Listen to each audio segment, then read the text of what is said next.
Hey guys, Shlim here. The last video really popped off, and your wish is my command, guys. So here's another Dark and Darker video. In my last video, I showed you guys how to make an enormous amount of gold as solo rogue, and I didn't really focus that much on how to kill some of the NPCs that poses the most obvious challenge for both new players and not so new players. Me with my 300 hours of Dark and Darker still have problems with the NPCs, honestly. From reading my most liked comment, I figured there was a piece missing. Lacking of info, one might say. Might as well, right? And with that new understanding, I want to welcome you guys to how to kill every NPC in Dark and Darker, not bosses. Alright, so let's get into this. I guess you all have heard about the cave troll. Okay, not this video.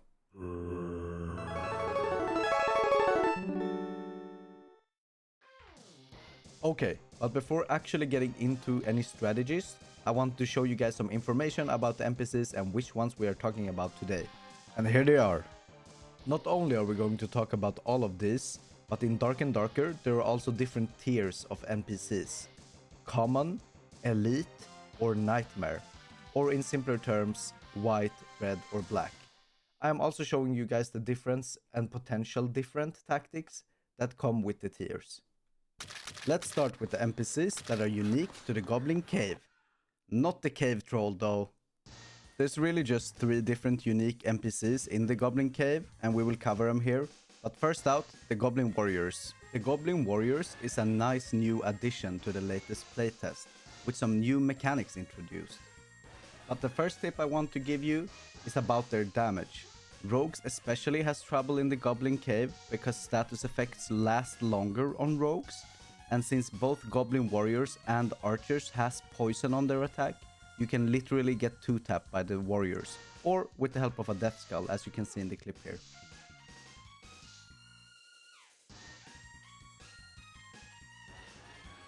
Man! Yeah, that's the feeling when we get rolled by NPCs, huh?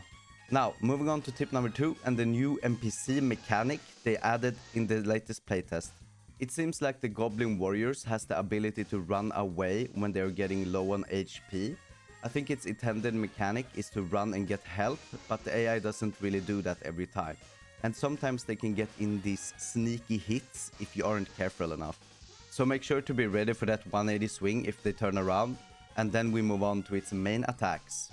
Something we will go through multiple times during this video is that all NPCs has an attack range, and before initiating their attacks they usually do a standstill, and so on. You can predict when they are about to start their swinging or attack animation. Goblin Warriors have 2 different main attacks, a swipe and a slash, and as you can see in this clip, what I previously mentioned is, right before they attack, they stand still, and therefore I can predict their swings. But I still got hit by the swipe here, because this was early in the playtest and I really didn't know that they had a swipe strike. Alright, that's it for the Goblin Warriors. Let's move on to the Goblin Mage. Okay, we've run through some of the basics and given a proper introduction to the Goblins. But this rundown will be a lot quicker though for the mages. It's only really one attack that the Goblin Mage will throw at you, and it's a projectile spell. It does hurt quite a bit, so be careful of not getting hit. There's basically 2 ways of killing them as rogue, where the first one is to just dodge and weave. The mage takes quite a bit of time in between attacks, and if you just keep your distance, you can easily strafe dodge the projectile.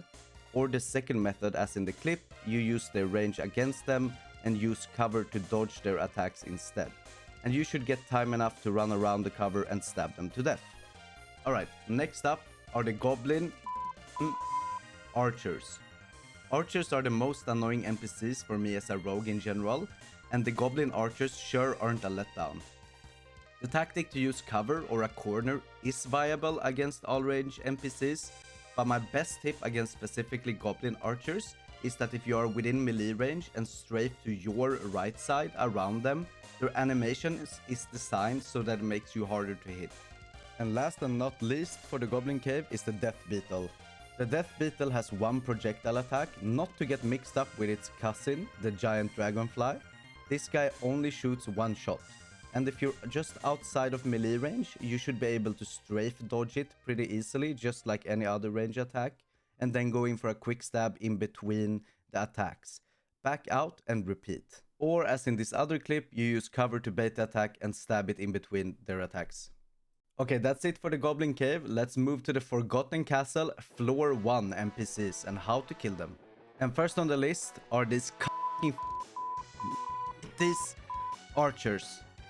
These little rugrats is and has always been my greatest foe in this game. But my number one strat is to take advantage of their range of fire, as we've talked about. I kite them to a corner or cover if possible, and then try to time my attacks between its attacks. Of course, there are other ways of killing them without cover, but you need a little bit more space. So you generally want to keep yourself at a distance, strafe to dodge the arrows, never stop. And then in between their attacks, you charge at them and hit them, and then move back out of range again and repeat.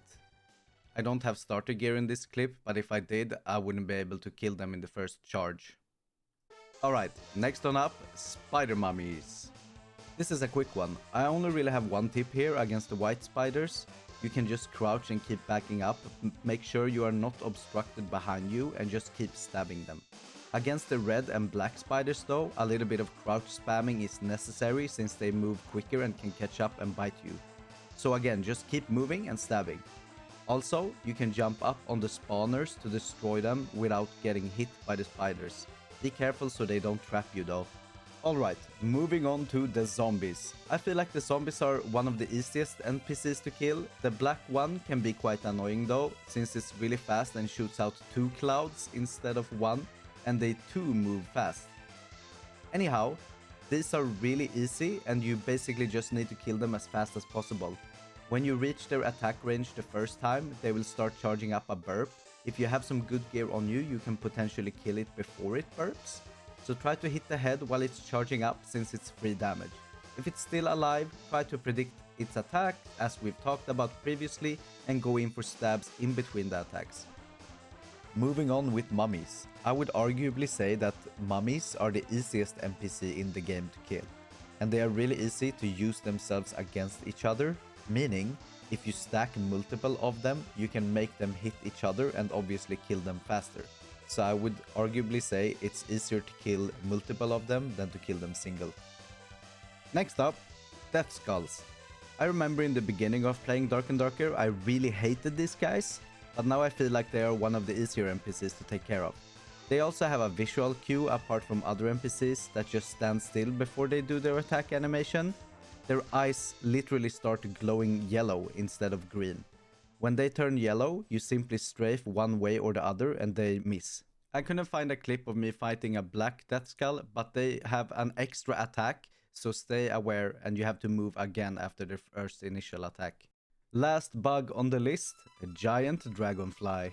The giant dragonfly is one of the most annoying NPCs in my opinion, because they have quite a fast attack rate, wide area of effect, and they have poison damage that stacks. And as previously mentioned, rogues don't like negative status effects.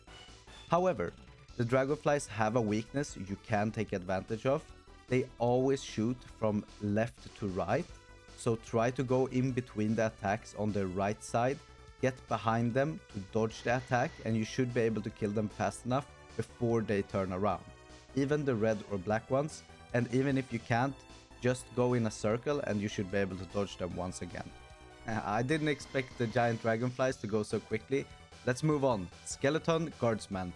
There's not much to say about the Skeleton Guardsman. They have a slash and a swipe ability, much like the Goblin Warriors, and no combo strikes for the Nightmare or black ones. However, Nightmare NPCs can have a lightning effect on them. Skeleton Guardsman has it on their shield, so if they block your melee attack with the shield, you will take damage yourself, and it hurts. Alright, let's meet the Guardsman's brother, the Skeleton Footman. Much like their brother, the Footman swipes and slashes. However, the Nightmare version of the Footman can do a combo move, just like the Nightmare Death Skull or a Skeleton Champion. Unfortunately, I couldn't find a clip of me fighting one. But just as any other melee NPC, look at the movement and predict when the attack is coming, move away and attack in between. Even as a barbarian here, it's quite easy to do. Only one left before moving on to the big boys, the Skeleton Mage. Skeleton Mages shoots a projectile fireball that leaves a burning circle which does damage. so stay away from the line of sight. But as with the other ranged NPCs, you can utilize cover against the mage. And even more so, if they are really close to the wall you're using as cover, they can inflict self-damage and help you kill them. Also, they do have an effect where after they or an allied NPC takes damage, will throw an immortality shield on the target which cannot be broken. In that case, you just stare and wait. Well, well, well, only the big boys left. And they're easier than you think. At least some of them. The Wraith, the Skeleton Champion, the Demon Dog, and the Demon Bat. Okay, let's begin with the Wraith. The easiest, but also not.